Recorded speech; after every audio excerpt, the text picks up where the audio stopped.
Hey, Dragon Slayers. It's been about 2 hours since my last meal.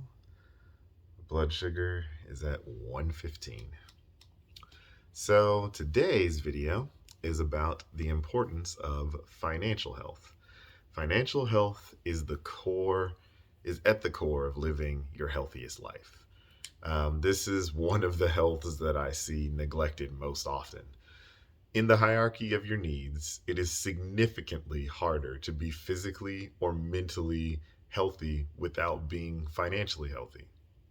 So, there's this great article that I found that outlines the 11 stages of financial health, essentially, or wealth. And so, I'm going to go over them briefly.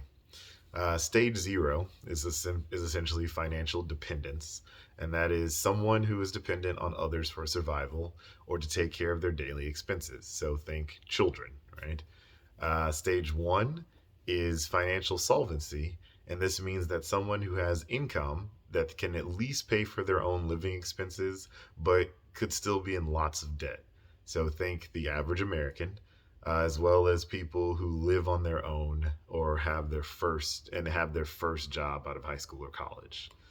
Stage two is financial stability, and this is when someone has managed to build up some sort of emergency fund, usually at least $1,000. They can handle a $500 to $1,000 emergency without going further into debt.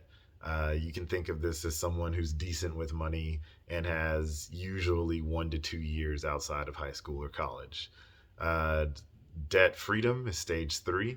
And so this is achieved when someone pays off all of their debts except for the mortgage. So you can think of someone who's financially savvy and is completely debt free except for mortgage. Stage four is when you've accumulated at least a year of your annual expenses and you still have no debt except mortgage. Stage five is the same thing, except it's now 5 years of annual expenses and no debt except mortgage. And then stage six is you've accumulated 10 years of your annual expenses and you have no debt except for your mortgage.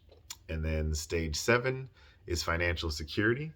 This one is achieved when your investments provide enough cash flow to cover all of your base necessary living expenses. So think water, mortgage or rent or taxes on property, whatever that is, food, shelter, like literal base needs. Um, so that's when you make enough money from your investments, your stocks, bonds, real estates, whatever they are, to where you don't have to work in order to live. Like if you stopped working, you would at least survive. It would not be a very fun or glamorous lifestyle, but you wouldn't like be homeless essentially, right? Food, shelter, water, the basic needs. That's financial security. Stage eight is financial independence, and this is achieved when your investments cover everything for your lifestyle. And so you think about this one as being beyond basic needs, right? So all of your basic needs, food, water, shelter, but also let's say the Netflix account. And, maybe if you want to go on a small vacation or you want to get a decent used car, think something like lifestyle, covers all your lifestyle expenses. That's financial freedom. And then, that was financial independence, stage eight. Financial freedom is the next step beyond that. So now this is when your investments cover everything plus some of the bigger stuff. So say you want to go on a lavish vacation once or twice a year or more.